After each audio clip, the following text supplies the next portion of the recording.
Arthur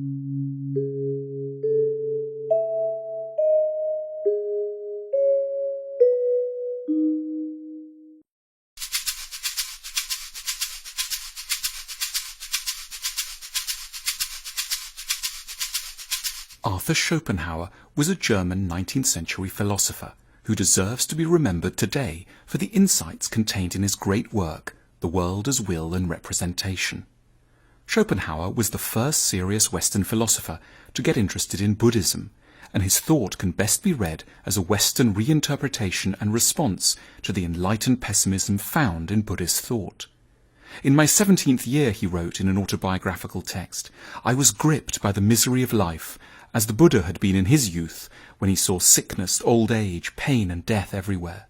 The truth was that this world could not have been the work of an all-loving being, but rather that of a devil, who'd brought creatures into existence in order to delight in their sufferings. And like the Buddha, it was Schopenhauer's goal to dissect and then come up with a solution to this suffering. It's simply the fault of universities that Schopenhauer has always been taught in such a dry academic way that it has stopped him from being widely known, read and followed. And yet in truth, this is a man who, no less than the Buddha, deserves disciples, schools, artworks and monasteries to put his ideas into practice. It's not too late. Schopenhauer's philosophy starts by giving a name to a primary force within us, which he says is more powerful than anything else, our reason, logic or moral sense, and which Schopenhauer terms the will to life, in German the Wille zum Leben. The will to life is a constant force which makes us thrust ourselves forward, cling to existence and look always to our own advantage. It's blind, dumb and very insistent. What the will to life makes us focus on most of all is sex. From adolescence onwards, this will thrums within us, turns our heads constantly to erotic scenarios and makes us do very weird things, the most weird of which is fall in love all the time. Schopenhauer was very respectful of love, as one might be towards a hurricane or a tiger. He deeply resented the disruption caused to intelligent people by infatuations, or what we'd call crushes, but he refused to conceive of these as either disproportionate or accidental. In his eyes, love is connected to the most important underlying project of the will to life, and hence of all of our lives, having children. Why all this noise and fuss about love, he asked? Why all the urgency, uproar, anguish and exertion? Because the ultimate aim of all love affairs is actually more important than all other aims in anyone's life, and therefore it's quite worthy of the profound seriousness with which everyone pursues it. The romantic dominates life because, Schopenhauer wrote, what is decided by it is nothing less than the composition of the next generation, the existence and special constitution of the human race in times to come. Of course, we rarely think of future children when we're asking someone out on a date, but in Schopenhauer's view, this is simply because the intellect remains much excluded from the real resolutions and secret decisions of its own will. Why should such deception be necessary?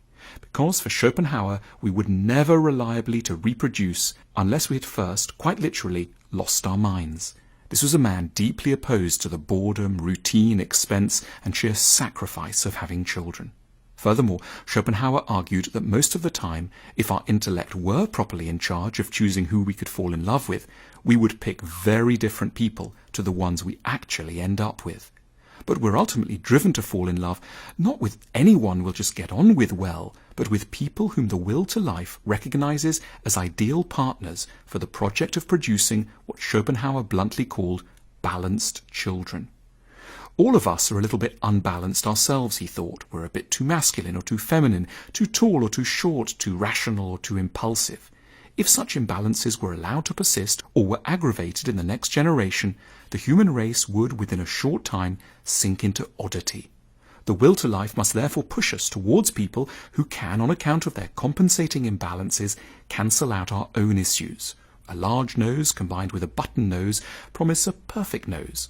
He argued that short people often fall in love with tall people and more feminine men with more assertive and masculine women. Unfortunately, this theory of balancing attraction led Schopenhauer to a very bleak conclusion, namely that a person who is highly suitable for producing a balanced child with is almost never, though we can't realize it at the time because we've been blindfolded by the will to life, very suitable for us. We should not be surprised, he wrote, by marriages between people who would never have been friends.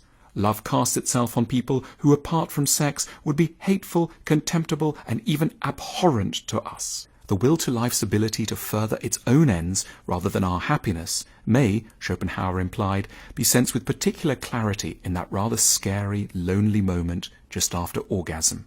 He wrote, "Directly after copulation, the devil's laughter is heard."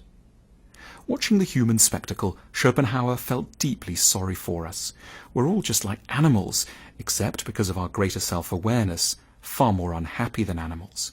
There are some poignant passages where Schopenhauer discusses the lives of different animals, but he dwells especially on the mole, a stunted monstrosity, his words, that dwells in damp, narrow corridors, rarely sees the light of day, and whose offspring look like gelatinous worms, but which still does everything in its power to survive and perpetuate itself. We're just like moles and just as pitiful. We are driven frantically to push ourselves forward. We want to get good jobs to impress prospective partners. We wander endlessly about finding the one and are eventually briefly seduced by someone just long enough to produce a child and then have to spend the next 40 years in misery with them to atone for our errors. Schopenhauer was always beautifully and comically gloomy about human nature. There is only one inborn error, he wrote, and that's the notion that we exist in order to be happy. So long as we persist in this inborn error, the world will seem to us full of contradictions. For at every step, in great things and small, we are bound to experience that the world and life are certainly not arranged for the purpose of being happy. That's why the faces of almost all elderly people are deeply etched with disappointment. Schopenhauer offers two solutions to deal with the problems of existence. The first solution is intended for rather rare individuals that he called sages. Sages are able, by heroic efforts, to rise above the demands of the will to life.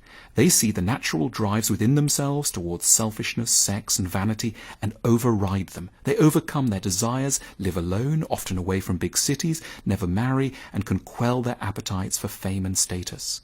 In Buddhism, Schopenhauer points out, this person is known as a monk, but he recognizes that only a tiny number of us in any generation will ever go in for such a life. The second and more easily available and realistic therapy is to spend as long as we can with art and philosophy, whose task is to hold up a mirror to the frenzied efforts and unhappy turmoil created in all of us by the will to life. We may not be able to quell the will to life very often, but in the evenings at the theatre or on a walk with a book of poetry, we can step back from the day-to-day and look at life without illusion. The art Schopenhauer loved best is the opposite of sentimental. Greek tragedies, the aphorisms of La Rochefoucauld, and the political theory of Machiavelli. Such works speak frankly about egoism, suffering, selfishness, and the horrors of married life, and extend a tragic, dignified, melancholy sympathy to the human race. It's fitting that Schopenhauer's own work fitted his description of what philosophy and art should do for us. It too is deeply consoling in its morbid, bitter pessimism. For example, he tells us, to marry means to do everything possible to become an object of disgust to each other. Every life history is the history of suffering. Life has no intrinsic worth, but is kept in motion merely by desire and illusion. After spending a lot of time trying yet failing to be famous, and trying yet failing to have good relationships, towards the end of his life, Schopenhauer did eventually find an audience who adored his writings. He lived quietly in an apartment in Frankfurt with his dog, a white poodle whom he called Atman, after the world soul of the Buddhists, but whom the neighbouring children less respectfully referred to as Mrs. Schopenhauer. Shortly before his death, a sculptor made a famous bust of him. He died in 1860 at the age of 72, having achieved calm and serenity. He is a sage for our own times, someone whose bust should be no less widespread and no less revered than that of the Buddha he so loved.